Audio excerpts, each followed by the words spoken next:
Nepali television हेरिरहनुभएका सम्पूर्ण दर्शक वृन्दहरूमा योगी मधुसूदनको तर्फबाट नमन गर्न चाहन्छु र सदा चाहिँ हामीले अन्तरङ्ग वृत्ति र त्यसले पार्ने परिणाम र त्यसको प्रभावहरू आदि इत्यादिको बारेमा हामीले चर्चा गर्दै आइरहेका थियौँ। आज चाहिँ के छ त भन्दा बडा विशेष प्रकारको आजको यो खण्ड र आजको यो एपिसोड चाहिँ अत्यन्तै महत्त्वपूर्ण छ। किनकि भन्दाखेरि यहाँ चाहिँ के भनिएको छ भने स्वार्थलाई संयमता राखिदिनुहोस्, अर्थात् स्वार्थ, काम, वासना, तृष्णा आदिलाई चाहिँ तपाईँले संयमित बनाइदिनुहोस्, स्वत ज्ञान प्राप्त हुन्छ। हेर्नुहोस्, बडा महत्त्वपूर्ण विषय छ आजको, बडा रोचक प्रश्न छ। कसरी हुन्छ त त्यो झट्ट सुन्दा पत्याउन सकिँदैन। यहाँलाई मैले बिन्ती गर्दै आइरहेको छु, स्वार्थ के हो र काम वासना के हो, तृष्णा के हो, आशा के हो आदि इत्यादि, त्यो के अन्तरङ्ग जगतको त्यो वृत्ति र त्यसले चाहिँ के छ त भन्दाखेरि हामी भित्र नै त्यो चाहिँ के छ दुविधा सिर्जना गरिदिइरहेको छ। यो भन्दै आइरहेको छु र दुविधा मात्रै होइन, अन्यल पनि सिर्जना गरिदिइरहेको छ। त्यो पनि भन्दै आइरहेको छु। अन्यल मात्रै होइन, अस्तव्यस्त, अभावै अभाव बनाइदिइरहेको छ। त्यो कहाँबाट छ त भन्दाखेरि त्यो अन्तरङ्ग जगतको त्यो प्रष्टोक्ति अर्थात् प्रष्ट नहुनु, अर्थात् त्यसले दिशा नपाउनु, अन्यल हुनु, असमञ्जस्य त जीवनमा हुनु र त्यो चाहिँ के छ त भन्दाखेरि जीवनमा त्यो चाहिँ अन्धकार, अज्ञानता हुनु, सत्य के हो त्यसको पट्टि हामीलाई बोध नहुनु। जब यस्ता चाहिँ वृत्तिहरू हामीभित्र चल्छ र त्यो व्यवहारिक पक्षमा पनि त्यसको चाहिँ के छ त भन्दाखेरि प्रभाव पर्ने भएको हुनाले त्यो अन्तरङ्ग जगतबाट नै के छ त भन्दाखेरि सबै हामीले तय गर्न पर्ने रहेछ। अर्थात् त्यो निर्माण तपाईँले जे गर्न खोज्नु भएको छ ती योजना बन्दो रहेछ। त्यही योजनाहरू चाहिँ के छ त भन्दाखेरि अनन्तोगत्वा बहिरङ्ग जगतमा आएर कार्यान्वयन हुँदो रहेछ। त्यस कारणले गर्दा चाहिँ यहाँ के भन्न खोजियो त भन्दाखेरि यदि तपाईँले चाहिँ त्यो स्वार्थलाई त्यागिदिनुहोस्।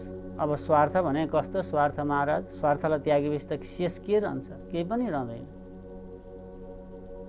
बिना स्वार्थ त मानिस केही गर्नै चाहँदैन र स्वार्थ बिना पनि केही गर्न सकिँदैन र प्रत्येक मानिसहरूका आफ्ना स्वार्थहरू हुन्छन्। त्यो हुनु स्वाभाविक पनि हो, तर यहाँ अलिकता भेद छ। कसरी बुझ्ने भने अति स्वार्थ चाहिँ के छ भन्दाखेरि त्यो संयमित अवस्थामा अब जति तपाईँले स्वार्थ लिन पर्ने हो त्यतिसम्मको जायज। यो पनि के हो त भन्दाखेरि त्यो आनन्द योग दर्शन अर्थात् आनन्द योगको एउटा कडी हो।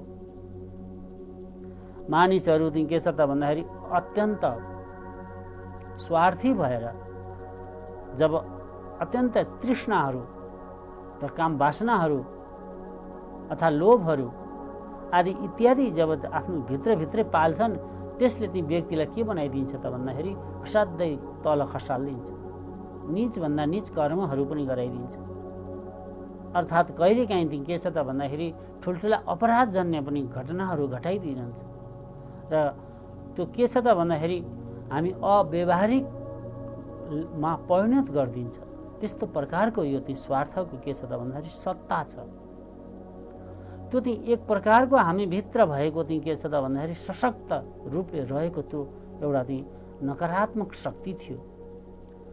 जब योगको कुरा गरिरहेका छौँ, योगको मतलब के हो त भने जोड्नु। यी चिजहरू हामी जब जीवनमा त्यसलाई बोध गर्दैनौँ, कुन चिज कहाँ लगेर जोड्ने, हामीभित्र रहेको त्यो वृत्तिहरू कसरी त्यसभित्र चाहिँ समन्वय गर्ने अर्थात् सन्तुलन कायम गर्ने, त्यो आफैभित्र त्यो गर्न सकिएन भने अब तपाईँ बाहिर जतिजना मान्छेहरू जोड्नुहोस्, जति मान्छेहरू तपाईँसँग सङ्गतमा आउँछन् र जति तपाईँले ठुल्ठुला उद्देश्यहरू अर्थात् ध्येयहरू अर्थात् दृष्टिकोणहरू अर्थात् सिद्धान्तहरू प्रतिपादन गर्नुहोस्, यदि तपाईँ त्यो भित्रबाट चाहिँ त्यसलाई पूर्ण रूपले तयारी गर्न सक्नुहुन्न, अर्थात् भित्रैबाट चाहिँ तपाईँले त्यसलाई यसरी गर्ने भनेर त्यो योजनाहरू बनाउन सक्नुहुन्न र त्यहाँ योजना बनाउँदै जाँदा त्यहाँ आउने विघ्न बाधाहरू आदि इत्यादिको बारेमा चिन्तन मन्थनहरू गर्न सक्नुहुन्न भनेदेखि अब तपाईँले त्यो जुड्न त जोड्नुहुन्छ अथवा सबै मान्छेलाई चाहिँ के छ त भन्दाखेरि सङ्गठित गर्न सक्नुहुन्छ, तर व्यवस्थापन गर्न सक्दैन र सकिँदैन पनि। त्यो चाहिँ के थियो त भन्दाखेरि आफैभित्र रहेको त्यो कमजोरी थियो र आफैभित्र रहेको त्यो स्वार्थ थियो। त्यो स्वार्थलाई चाहिँ व्यवस्थापन गर्न नसक्दा के हुन्छ त भन्दाखेरि त्यो बाहिर प्रकट भएर देखा पर्छ, जसका कारणले अरूलाई मर्माहत बनाइदिन्छ, अरूलाई चाहिँ के छ भने वितृष्णा बनाइदिन्छ, अरूलाई चाहिँ के छ त भन्दाखेरि असाध्यै चाहिँ तपाईँको चाहिँ के छ भने अस्तव्यस्त बनाइदिन्छ। यस्तो प्रकारको त्यो रहेको छ त्यो परिस्थिति, त्यो वृत्ति। जब त्यहाँमा हाम्रो चाहिँ बोध अर्थात् त्यो ध्यान जाँदैन अर्थात् त्यसपट्टिको हाम्रो चाहिँ के छ भने त्यो योग साधनाद्वारा त्यसलाई संयमित गर्न सक्दैनौँ भनेदेखि अब मानिसहरूले विभिन्न सङ्गठनहरू गर्छन्, विभिन्न सङ्घ संस्थाहरू खोल्छन्, विभिन्न व्यवसायमाथि भन्दा सहकार्यहरू गर्छन् र विभिन्न तपाईँको सामाजिक रूपमा हेर्दाखेरि विभिन्न मान्छेहरू चाहिँ के छ सङ्गठित भएर कुनै योजनाहरूको चाहिँ तर्जुमा गर्छन्।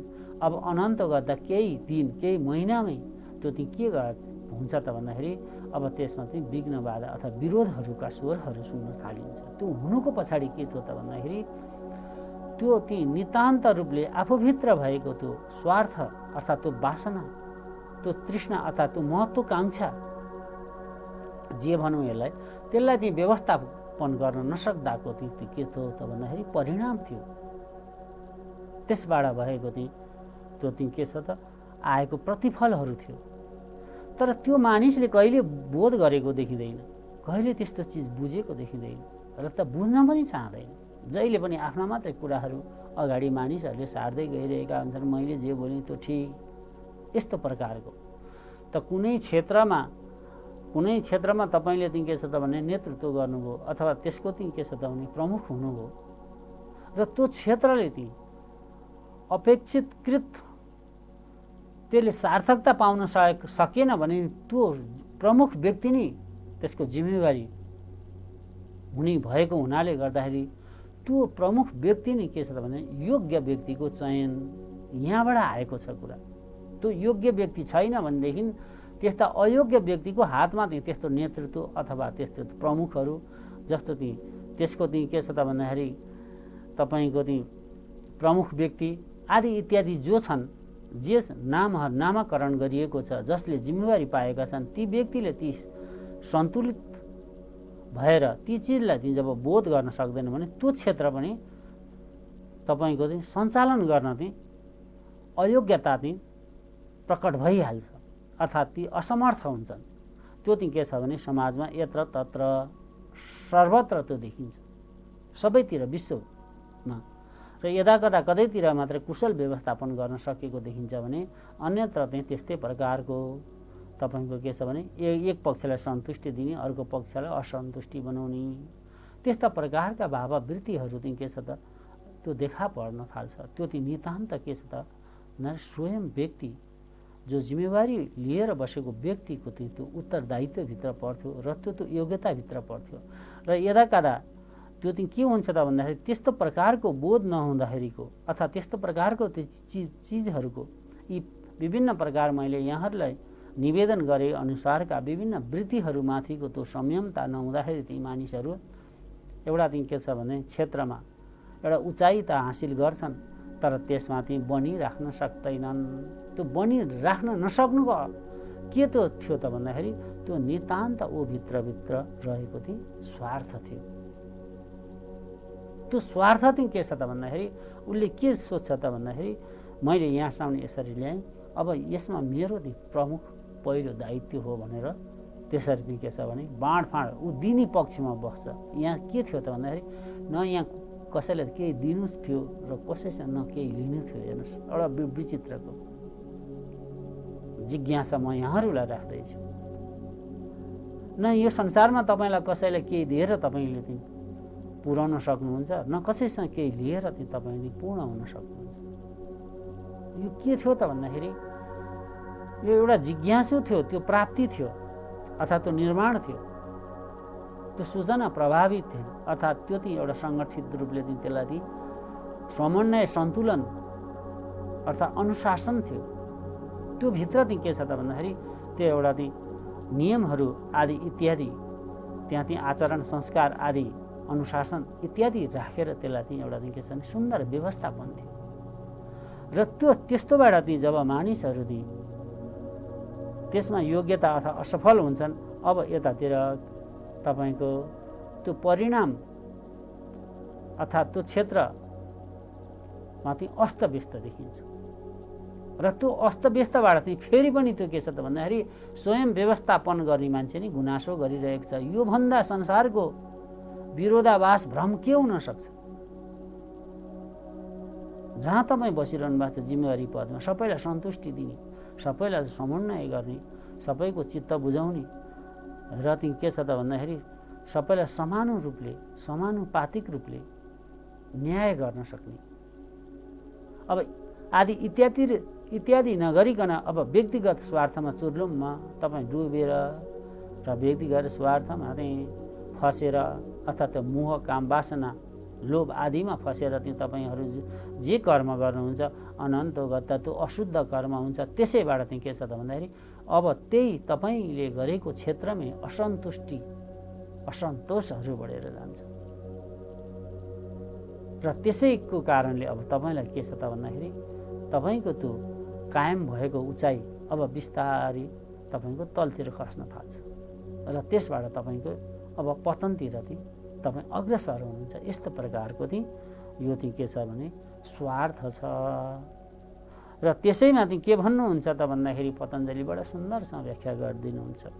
सत्तपुरुषम योरन्त्यन्तः संकीर्णयो प्रत्यायो विशेष भोगा परार्थान्न स्वार्थ संयमात् पुरुष ज्ञानम। हेर्नुहोस् यस्तो प्रकार यहाँ चाहिँ के छ त भन्दा चित्त र पुरुष अथवा चित्त र व्यक्तित्व अथवा भित्रको मन र व्यक्तित्व फरक विषय छ। जब यो बोध हुँदैन मानिसमा, त्यो एउटैलाई जोडेर हेर्छ मान्छेले, उसको मन र उसको त्यो व्यक्तित्व अथवा त्यो पुरुष त्यो एकै हो भन्ने भ्रम छ। तर होइन, त्यस्तो होइन, यहाँ त्यो फरक छ। चित्त के छ त भन्दाखेरि त्यो आसक्तिमा छ त भन्दाखेरि यहाँ व्यक्तित्व जुन पुरुष छ त्यो चाहिँ फरक छ, त्यो भौतिकता छ। यो सूक्ष्म विषय छ भनेदेखि यो थूल विषय छ, अर्थात् यसलाई यसरी बुझौँ। यो भौतिकता छ भने यहाँ चित्त चाहिँ आध्यात्मिक छ। जब यसरी हामी बुझ्दैनौँ यसलाई छुट्याएर भनेदेखि त्यो बोध हुन सक्दैन। त अब यहाँ के छ त भन्दाखेरि व्यक्तित्व एउटा व्यक्तित्व हो, त्यसको चाहिँ कसरी त्यसको चाहिँ विकास गर्न सक्ने, कसरी निर्माण गर्न सक्ने, त्यो कहाँबाट दिन्छ त भने अन्तरङ्ग जगतबाट चाहिँ त्यो चिन्तन स्वचिन्तनबाट अथवा मन्थनबाट अथवा त्यस्ता प्रकार आचरण र संस्कार आदि कर्मबाट अथवा उच्च पुरुषहरूको सङ्गतबाट त्यस्ता चिज चाहिँ तपाईँले चाहिँ के छ त्यो चाहिँ ग्रहण गर्नुपर्छ, लिनुपर्छ र त्यसबाट चाहिँ त्यो चित्त र त्यो व्यक्तित्वलाई चाहिँ के छ त भन्दाखेरि दुइटैलाई चाहिँ परिष्कृत गर्दै लैजानु पर्ने हुन्छ। यहाँ चाहिँ भ्रम छ। त त्यस कारणले गर्दा चाहिँ त्यो दुइटै एक हो भनेर चाहिँ मानिसहरूले के गर्छन् त भन्दा विषय र परार्थ, हेर्नुहोस् त्यसले दुईटा अर्को चाहिँ भेद छुट्याइदियो। के छ भन्दा एक विषय अर्को परार्थ प्रतीत अर्थात् स्वार्थ प्रतीत। त्यहाँ ती मानिसहरू चाहिँ त्यो भ्रमवश फस्न जान्छन् र तीबाट फसेर के गर्न थाल्छन् त भन्दाखेरि अब आफआफ्नो राग अलाप्न थाल्छन्, आफआफ्नो स्वार्थहरू चाहिँ अब तपाईँको गुनासा गर्न थाल्छन्। सामान्य मान्छेले त पत्याइदिन्छन्, तर बुझ्या मान्छेले त्योभन्दा घोर अज्ञानी, त्योभन्दा घोर चाहिँ भन्दा मतलब चाहिँ के छ भने समय सान्दर्भिक नभएको व्यक्ति अर्थात् असमायिक अर्थात् असन्दर्भिक आदि इत्यादि कोही पनि हुन सक्दैन। जसलाई ती भना त्यो स्थान पाएको छ त्यहाँ बसेर फेरि पनि आफू गुनासो गरिरहेछ। स्वयं व्यक्तिलाई थाहा छैन कि म के गरिरहेको छु, म के बोलिरहेको छु। योभन्दा जडता के हुन सक्छ, योभन्दा अज्ञानता के हुन सक्छ। जहाँ तपाईँ त्यो शीर्षस्थ स्थानमा हुनुहुन्छ, जहाँ तपाईँ व्यवस्थापन गर्ने ठाउँमा हुनुहुन्छ, जहाँ तपाईँले त्यो निर्णयहरू तपाईँका चाहिँ प्रतिपादन गर्ने ठाउँमा हुन्छ, नियमहरू अनुशासनहरू आदि इत्यादि सोच चिन्तनहरू ध्येयहरू र दृष्टिकोणहरू योजनाहरू बनाउने ठाउँमा हुनुहुन्छ, ती बसेर गुनासो गरिरहनुहुन्छ। योभन्दा मूर्खता के हुनसक्छ? योभन्दा अयोग्यताको पराकाष्ठा केही हुनै सक्दैन। जो व्यक्ति जहाँ बसेर यस्ता गुनासो गरिरहनु भएको छ तत्काल त्यो पद खाली गरिदिनु भए बडा सुन्दर हुन्छ। किन तपाईँ त्यसको लागि योग्य नै हुनुहुन्न। अयोग्य व्यक्ति जबरजस्त हठात कुनै पद सम्हालेर बस्ने र त्यसमा चाहिँ के छ न्याय गर्न नसक्ने, किन बस्ने त्यस्तो पदमा? हो त्यो नै के छ भने अपराधजन्य भएर चाहिँ तपाईँको कर्म वृत्तिमा आइदिन्छ। यो दर्शनको भनाइ हो, मेरो भनाइ हो।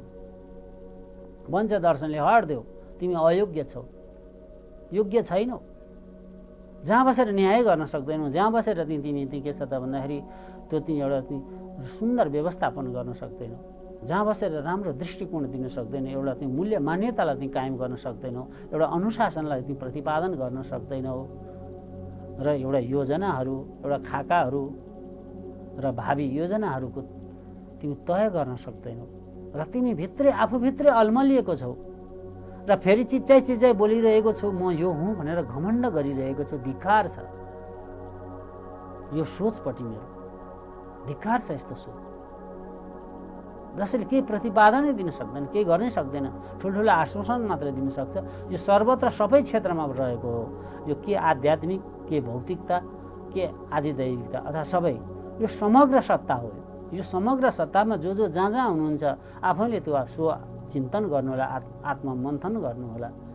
त्यहाँ एक व्यक्ति अथवा कसैलाई यो के छ त भन्दाखेरि दर्शनले त्यसरी किटेर बोल्दैन। दर्शनको त्यो ध्येय पनि होइन। त्यो चाहिँ के छ त जीवनमा रहेको चाहिँ त्यो के छ भने नितान्त स्वार्थ, र स्वार्थले दिएको चाहिँ आफूभित्र त्यो जडता र त्यो काम वासना, अर्थात् त्यो त्यसबाट चाहिँ के छ भने आकर्षित भएर गरिने स्वकर्महरू अथवा स्वचिन्तनहरू, त्यो चाहिँ जिम्मेवारी थिए। त्यो प्रत्येक व्यक्तिमा हुनसक्छ, त्यो ज्ञानी अथवा अज्ञानी सबैमा हुनसक्छ। महानभन्दा महान पुरुषमा पनि कहिलेकाहीँ त्यो त्यस्तो प्रकारको चाहिँ नकारात्मक वृत्तिले चाहिँ हावी भइदिन्छ। यसरी चाहिँ यहाँ परिभाषा गरिएको छ र यसरी यसलाई बताउन खोजिएको छ।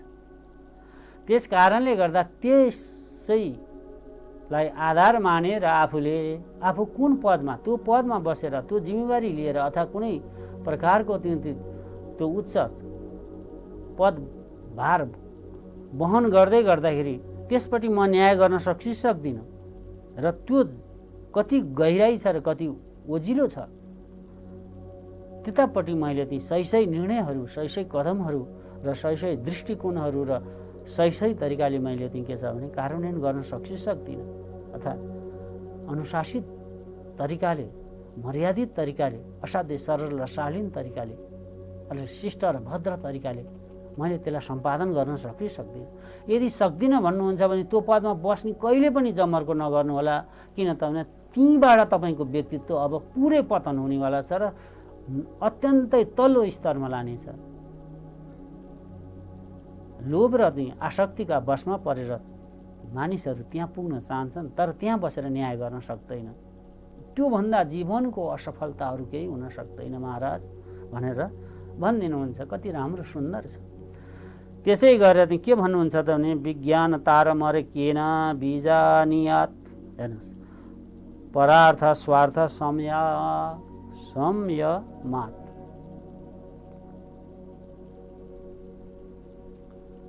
के गर्छु भन्ने, के गर्नुपर्छ भन्ने त भावना राख्ने, तर त्यसलाई चाहिँ के छ भन्दाखेरि आफूभित्र संयमित र ती चाहिने अभयहरू अर्थात् त्यस्ता प्रकारका साधनाहरू, त्यस्ता प्रकारका अनुभवहरू, त्यस्ता प्रकारका सत्सङ्गहरू र त्यस्तो प्रकारको प्रशिक्षणहरू, तालिम आदि इत्यादिबाट चाहिँ आफू चाहिँ वञ्चित रहने र म गर्न सक्छु भने त्यो चाहिँ के छ भने अस्थिय छलछाम झुटो बाटो चाहिँ समाउने त्यस्ता मानिसहरूको चाहिँ के छ भने हविगत के हुन्छ त भने अनन्त गदा साह्रै नै निन्दनीय हुन्छन् रे अन्तमा गएर।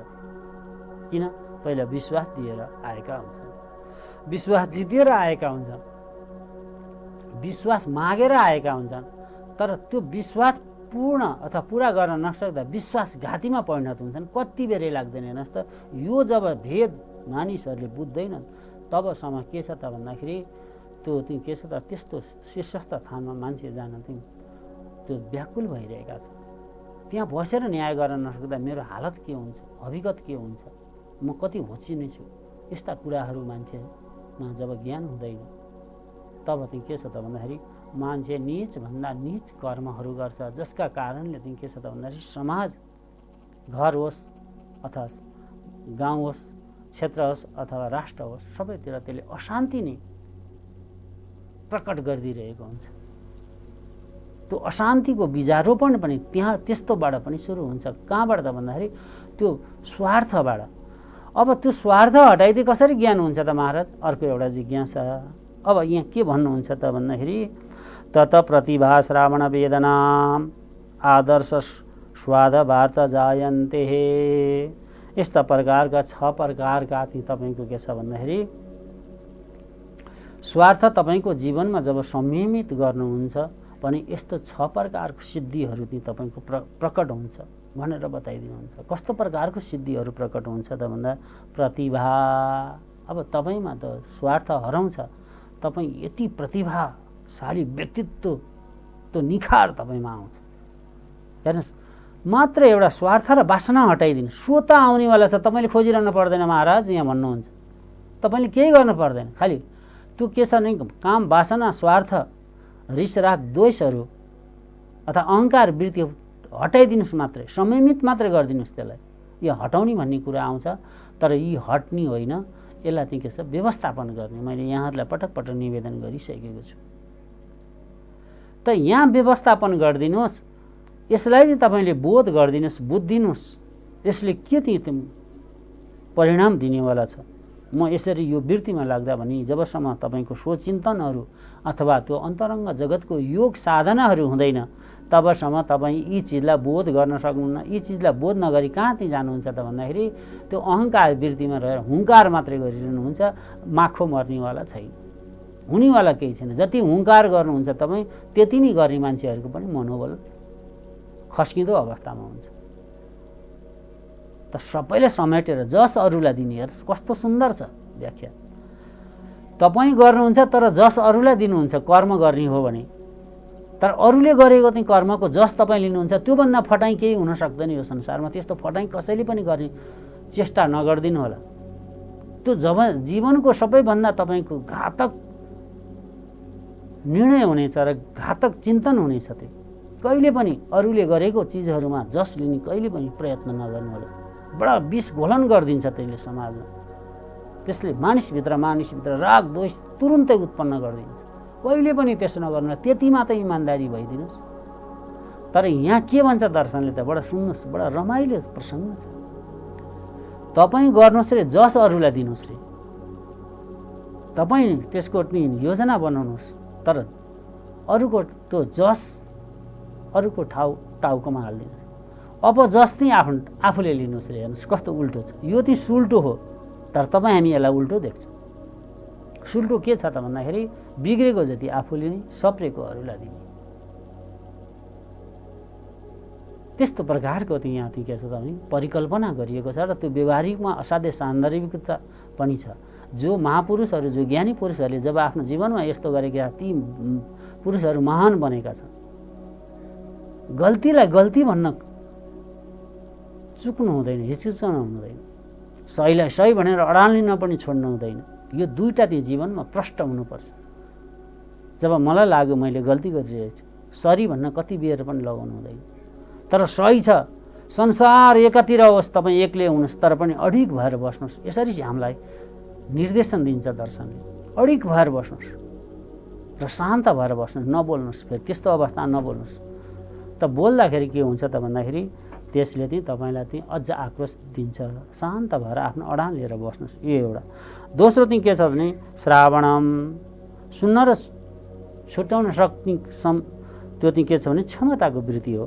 त्यस्तै वेदना, त्वचा इन्द्रियद्वारा चाहिँ दिव्य स्पर्श जान्ने योग्यता। त्यस्तो प्रकारको आदर्श, नेत्रादिबाट दिव्य स्वरूप देख्ने छ। दिव्य टाढा टाढाका चाहिँ तपाईँको चाहिँ त्यो कुराहरू सुन्न, देख्ने र त्यसलाई बोध गर्न सक्ने र त्यही अनुसारको निर्णय गर्ने क्षमताको विकास स्वत भइदिन्छ। आस्वाद, रसेन्द्रिय दिव्य रस जान्ने अथवा विभिन्न तपाईँ सुँगेर टाढैबाट पनि त्यो व्यक्तिहरूमा पनि त्यसको स्वभावहरू आदि इत्यादि बारेमा स्वत तपाईँ जान्नुहुन्छ अरे। यस्तो प्रकार वार्ता, त ज्ञानेन्द्रबाट दिव्य गन्ध सुन्ने क्षमता। वार्ता, तपाईँसँग त्यो कुशल कौशलता, कसले के भन्न लायो र कसले के कुरा गर्दैछ सुरु गर्ने बित्तिकै अन्त्यसम्म तपाईँ बुझिरहनुहुन्छ। त्यो विषयलाई चाहिँ तुरुन्तै मोड दिन सक्ने तपाईँसँग स्वत यस्तो 6 प्रकारको सिद्धिहरू स्वत प्राप्त हुन्छ भनेर भन्नुहुन्छ। के गर्दा त भन्दाखेरि महाराज तपाईँको त्यो स्वार्थलाई तपाईँले त्यागिदिनुहोस्, अर्थात् त्यसलाई संयमित बनाएर संयमित गरिदिनुहोस्, त्यसलाई शान्त, तपाईँको स्वार्थलाई शान्त बनाइदिनुहोस्। यति गर्दा जीवनमा यत्रो प्रकारको रत्नहरू हामीले पाउनेवाला छौँ। जब यो चिज बोध हुन्छ तब त्यस्तै व्यक्तिले चाहिँ के छ त भन्दाखेरि त्यो चाहिँ घर समाज राष्ट्रलाई चाहिँ हाँक्न सक्छ भन्दै आजका मेरा यी वाणीहरू यी विश्राम लिनेछ। हरिओम तत्सत् तत्सत् तत्सत्। सर्वे भवन्तु सुखिनः, सर्वे सन्तु निरामया, सर्वे भद्राणि पश्यन्तु, मा कश्चित् दुःखभाग् भवेत्। असतो मा सद्गमयः, तमसो मा ज्योतिर्गमयः, मृत्युर्महामृतं गमयः।